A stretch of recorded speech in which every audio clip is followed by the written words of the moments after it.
بلوزداد يعمل نتيجة حلوة جدا امام اورلاندو ويصعد معانا، ده إيه احنا اصلا صعدنا. احنا لازما عشان ننهي الامر بنسبة 90% نفوز على استاد ابيجان. لازما نفوز على استاد ابيجان، مباراة لازما حتمية لان هي فرقة حصالة. هل استاد ابيجان ممكن تعمل مفاجأة وتتعادل او تكسب اورلاندو؟ مش عارف، ما اظنش. انا مش عارف، ما اظنش.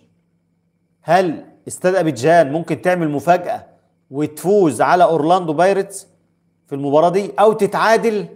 في حالة تعادل اورلاندو بايرتس هيبقى اورلاندو عنده مباراتين، شباب بلوزداد جوه في جنوب افريقيا، والاهلي خارج افريقيا في القاهرة، والاهلي خارج في القاهرة.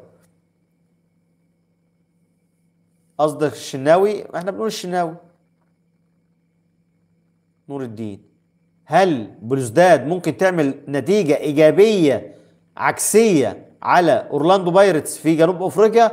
فرق الجزائر أو بالأصح فرق شمال أفريقيا بتعرف تعمل مباريات حلوة أوي أوي على فرق جنوب أفريقيا بالأخص، زي ما اتعملت قبل كده مع صن داونز. هل بلوزداد ممكن تعمل رومنتادا أمام أورلاندو؟ هل استاد أبيجان ممكن تعمل مفاجأة على الأقل تتعادل مع أورلاندو بايرتس؟ ممكن.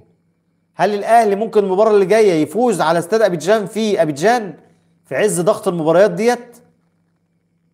لا لا، الشناوي مش احسن خرم، لا الشناوي احسن حارس مرمى في مصر مهما كان مستوى، احسن حارس مرمى في مصر.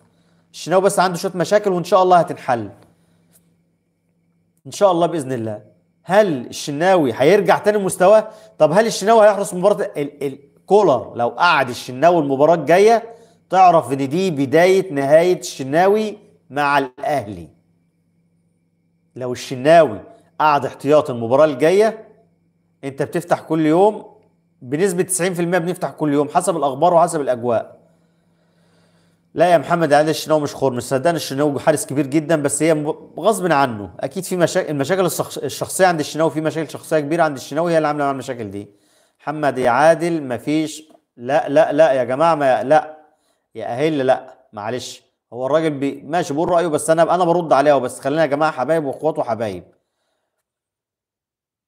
خلينا حبايب يا جماعة، اخوات يا جماعة، خلينا حبايب واخوات عشان خاطري. احنا لايف محترم وكل اللي معانا محترم. عشان خاطري محمد عادل يعتذر لأهلة وأهلة تعتذر لمحمد عادل عشان خاطري، عشان خاطري كمان مرة لو سمحتم. فالشناوي ان شاء الله يرجع، وان شاء الله الاهلي يرجع، وان شاء الله بلوزداد تعمل لكل حبايبنا معانا الجزائر ان شاء الله بلوزداد تعمل رومنتادا امام اورلاندو في جنوب افريقيا زي ما اورلاندو عمل هزيمه على بلوزداد في الجزائر ان شاء الله. يا جماعه عشان خاطري عشان خاطري عشان خاطري محدش يغلط في حد، معلش عشان خاطري اهل، حقك عليا انا وحقك عليا محمد يا عادل. ان شاء الله باذن الله. حاضر، انا قلت يا جماعه ماشي، ما حدش يغلط في الشناوي، معلش. لا الشناوي ولا غير الشناوي، مش عايزين نغلط في حد، خلينا كلنا محترمين على اللايف يا جماعه بعد اذنكم. فان شاء الله باذن الله الاهلي يكسب استاد ابيجان في ابيجان ويبقى يصعد للنقطه العشره، ويبقى عنده نسبه 90% صعد.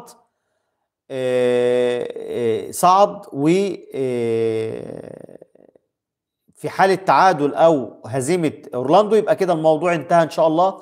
وإن شاء الله شباب بلوزداد يفوز على أورلاندو في جنوب أفريقيا أو على الأقل يتعادل، فبكده يبقى الأهلي وإن شاء الله شباب بلوزداد يصعدوا من المجموعة ديت. نتمنى إن شاء الله الأهلي يصعد وأشقائنا في الجزائر يفرحوا ويصعدوا معانا في دور الثمانية. وبعد دور الثمانية الأهلي بيبقى حاجة تانية فعلا. ان شاء الله الاهلي في دور الثمانية بالاهلي بيبقى حاجة تانية. اللهم صل وسلم عليك يا حبيبي يا رسول الله، صلوا على محمد، صلوا على الحبيب محمد صلى الله عليه وسلم. تسلمي على راسي من فوق اهله ومحمد، انتوا الاثنين محترمين والله. كل حبيبنا اللي معانا على اللايف محترمين، كل حبيبنا اللي معانا على اللايف محترمين وعلى راسنا من فوق. ويا جماعه احنا معانا ناس من الجزائر، يا ريت يبقى كلامنا حلو ومحترم على الاقل قدام الناس، يا ريت عشان اكون شاكر ليكم يعني. معلش يا جماعه معلش، ما انا بقول لك حقك عليا يا محمد يا عادل، وبقول لك حقك عليا يا اهل اهو. انا اللي غلطان لكم يا جماعه، معلش حقكم عليا انا اللي.